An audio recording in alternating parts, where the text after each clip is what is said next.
everybody. Suzanne Hacker here, your vacation rental business coach with Welcoming Wow. And I am here today with Ashley Crary. And Ashley has a couple of vacation rentals, and we are going to learn from her today and find out all about them and also about her journey in vacation rental ownership. So Ashley, if you could just take a minute and introduce yourself, tell the viewers a little bit about your background, and then let's talk about your vacation rentals. Sure. So my name's Ashley Crary. I've born and raised in California and lived here pretty much my whole life. I live now in Los Angeles. I worked in the entertainment industry as a writer, producer for many, many years. And we now have 2 kids and a bunch of animals. And this has sort of started out as a bit of a hobby and now is kind of pivoting into more of, passive income for retirement, if that's in 10 years, 20 years, or when. Sure. And you started your journey with a vacation rental in Lake Arrowhead, correct? Yes. So tell us about that. Yeah. So Lake Arrowhead is about an hour and a half from Los Angeles. It's an old school, like Hollywood used to go up there. There's all sorts of homes where the big celebs used to, skirt away on the weekend. So we had gone up, and this was really when I started thinking about doing Airbnbs. I mean, this was a while ago. I'd say at least 10 years ago. And I'd go on, I guess, if Airbnb, existed back then.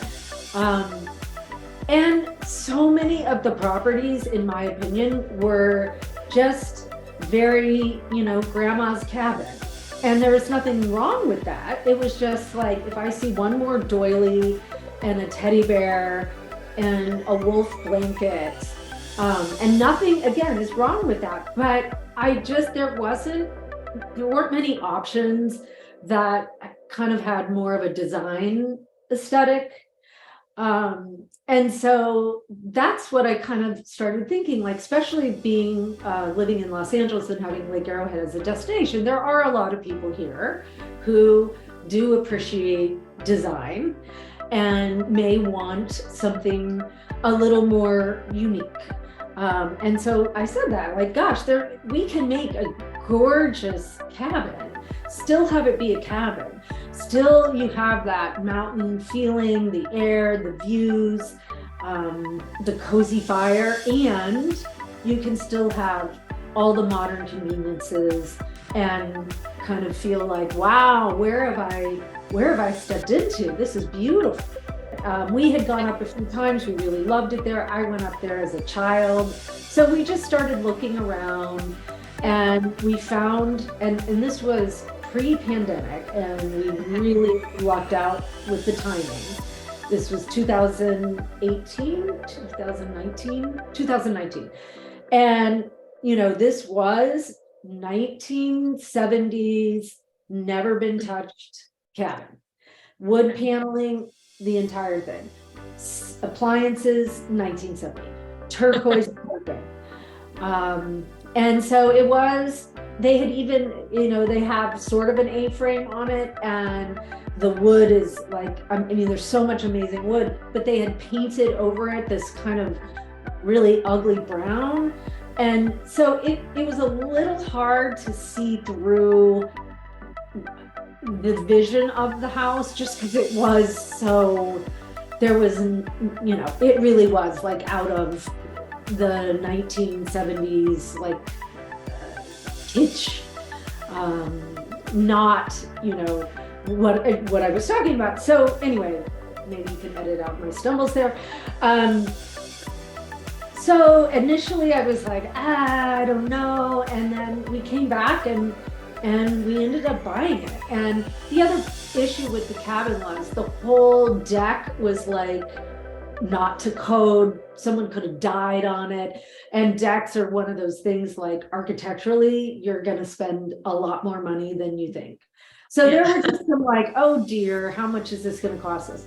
So we did it, and we love a project. We had done our home here in Los Angeles, and my kids were pretty young, and it was also kind of a family activity. We'd go up every weekend, rip out carpet. My son was probably 9 at the time, and he demolished the kitchen, and we got jackhammers and took out that Brady Bunch fireplace, that old lava rock. And so, I mean, it was a lot. It was like the experience of doing it, the experience of renovating it. And then, coming up with the look and the design as well. Sure. Awesome. And then was it about a year ago that you decided to start looking for a place in Ste Genevieve, Missouri? Yes. As well? Okay. So my partner, Laura, is from this very small town outside of St. Louis, and it's actually been voted one of the best small towns to visit and to live in. And it's in it's like the oldest settlement west of the Mississippi, and it actually has national park status. It's one of the newer national parks. And so I've been many times, and she grew up in a historic home. So I think the one she lived in was like from 1850s, and she just loved all of those elements, from the exposed brick to the stone to the woodwork, the floors. And so that was always kind of on our mind. Like, we had done the cabin, we had done the modern cabin, and now wouldn't it be amazing to do a historic Victorian? But it also would be a challenge because we live in California and we can't just go up there on the weekend and do a little work. Okay, so we're talking about Ste Genevieve and the history and all those wonderful brick homes and your desire to get a house there. So you looked and then you found just the perfect one. Yeah, and we hadn't put out there like, okay, we're buying a historic home. It was one of those, I think all of us that are interested in real estate often are looking at Redfin or Zillow or Realtor.com, all the time. Yeah. And this really fun, cool red brick house that was seemingly in good condition came on the market. The prices are significantly less than in Los Angeles, so it was something more affordable than anything local. And my partner went back to Missouri to visit her family. She looked at the house. We went back and forth on it. We, did FaceTime videos because I hadn't seen it. And the home was built in 1897. And the incredible thing about the house was the bones and it were still really intact. It just needed a modernization, but gorgeous hardwood floors, gorgeous hardwood ceilings, pocket doors, the brick, the stone walls in the basement, and it was a 4-bedroom. So the layout was also incredible. And we put an offer on it and we got it. And then the rest was history, if you will. But no, so you did a lot of work. You hired people to do a lot of work. Obviously, it's not the same as being an hour and a half away from it when you're in California and the home is in Missouri. But what I do really want to make sure we touch on, because I had the wonderful opportunity to actually see the home in person for an open house before it was launched live. And what I found was, for one, I want everyone who's viewing this to actually go and look at Sweet Lady Genevieve to see the beautiful job that you did with bringing it all together. And every room has its own look, if you will. And I want you to talk about that for just a little bit. But then not only did you do that, but you were also able to bring the whole thing together, even with giving each room its own charm, but it's still all under that sweet Lady Genevieve look, if you will. So tell me a little about how you did that. What's the key to that? Well, okay, so, the creative process is not something, and I'm not trying to be esoteric about how to be creative or anything, but it's not something for me, at least, that I just know. It takes some time to really sit with it and figure out, what's our color palette? Is there a theme that we're going for? Is there, who's our guest? Who's coming? Who's going to really enjoy this? Let's make sure we're gearing it towards that. And, sometimes it's like one little thing that sparks everything. Yeah. So I'm big on, Pinterest and kind of starting with that. So, we're purely talking about design, right? Obviously, we want to play to the historic nature to it. And I wanted it to be a place where people could still experience a Victorian home that's over 125 years old, but still be completely comfortable and cozy. And, because the furniture of the Victorian is not so comfy. So I still wanted just the feeling of being cozy. So the colors that really spoke to me were a lot of the jewel tones. So like deep blues, peacock greens, and, essentially giving someone the experience of saying, okay, maybe I don't want to do that in my house. That's a little too risky, but I'll go and visit someone's house and go, wow, And so, finding this gorgeous wallpaper and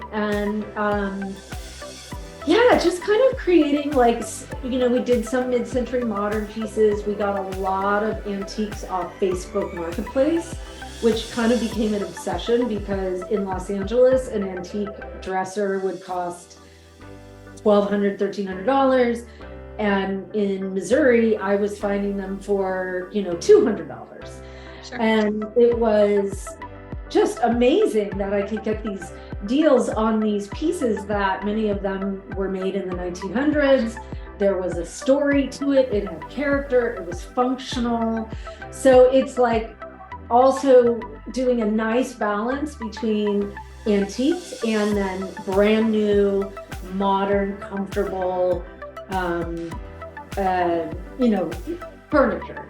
And I'm really sensitive myself, to light and textures and color.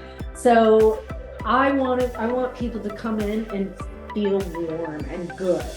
And I want it to be an aesthetic, as my dad would say, a cornucopia of delight. The blankets, all the little details, the turntable that we have with a slew of records from the 70s, 80s, and 90s. Because maybe you don't have any vinyl, but wouldn't it be fun on a weekend to just go ahead and play? Some beautiful lights. I love curating the library and offering books. So for this place, I found all these amazing books, on Missouri, different road trips, the stories about the wineries, the history of the caves, a person's journey of kayaking down the Mississippi. And then I give people all sorts of stuff. Again, it's like this, maybe I wouldn't buy that at the bookstore, but hey, how cool is this? So I love finding cool books for all ages and all interests, and then loading up on board games, a bag of Legos for the kids. So I'm really good with the details and kind of putting myself in their shoes. Sure. Of what would they want?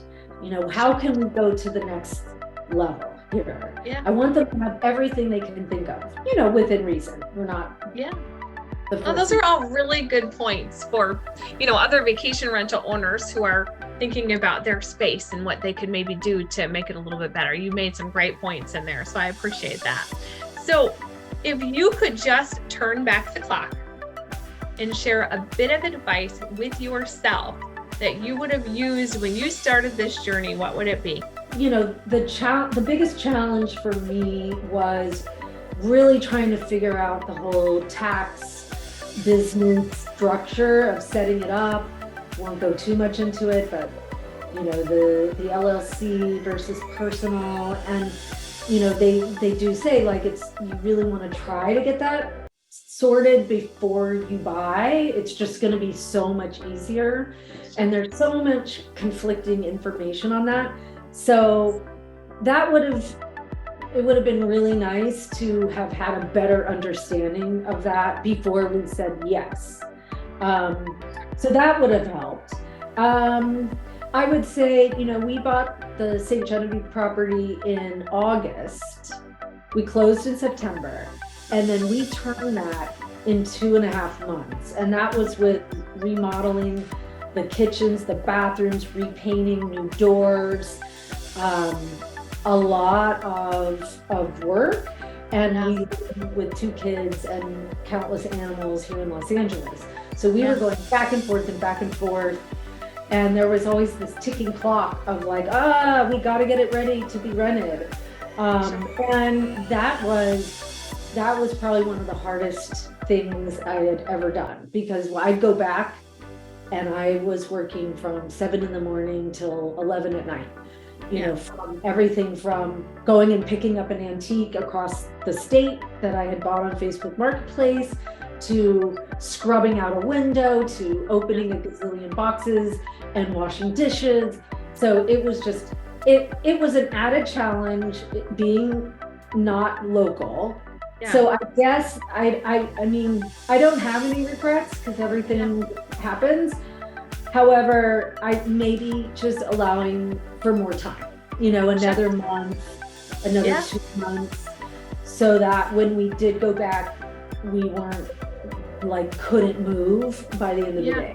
You guys did a lot in a short period of time with that home. Yeah, you did a lot. Because the whole kitchen's been redone. The bathrooms completely redone, the trees cut, I mean, it was a lot, and we didn't just get it to a place of like, okay, this is fine. We got it to, we have coasters with our logo and blankets with the name of the house, and, all those little touches that I feel like it needed to be there from day one. I said it's beautiful. Tell me a little bit about, if you will, your branding or marketing. Do you have a strategy? I know this property, since it was so quick and it was further away, was a little bit different than your first one. What would you, what advice would you give to other vacation rental owners about their social media and their social media strategy and branding? Yeah, so I've always been a photographer. I take pictures of everything. It becomes a problem in trying to find a picture with 80,000 images in your iPhone library.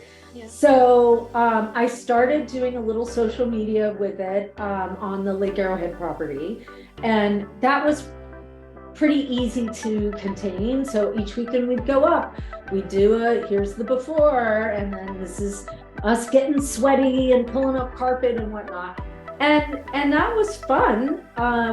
It is more work than you might think. It's not quite as simple as just post a picture. Although that's better than maybe not doing anything at all. So I did that, and we built a nice following. I need to get back to that, because once the house was done, there wasn't as much that I could post. So I kind of need to go back to that property.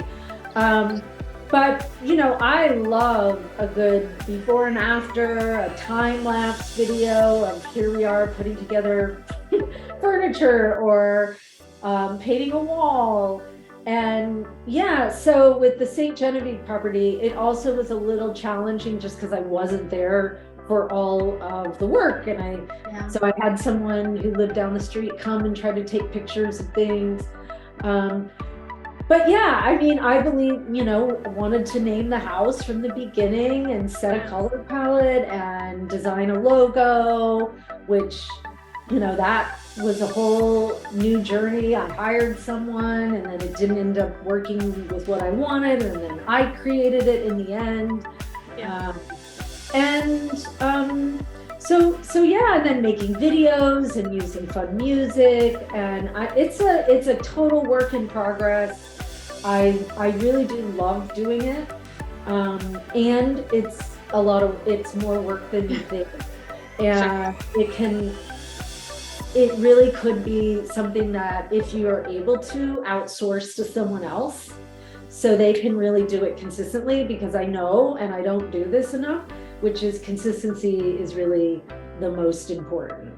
Yeah. So, but I do really enjoy it.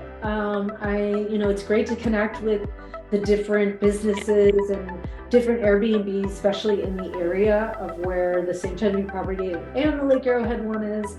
So there's just so much opportunity for growth for that, and for me personally with that.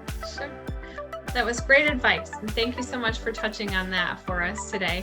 So I'm going to have to end the interview with this. I really hope I can catch up with you again another time where we follow up and share even more details about your journey, because I don't think we had quite enough time to do that today. So I'm looking forward to talking to you again about it. All right. Thanks so much. Thank you so much, Ashley. I appreciate it. Yeah. Take care.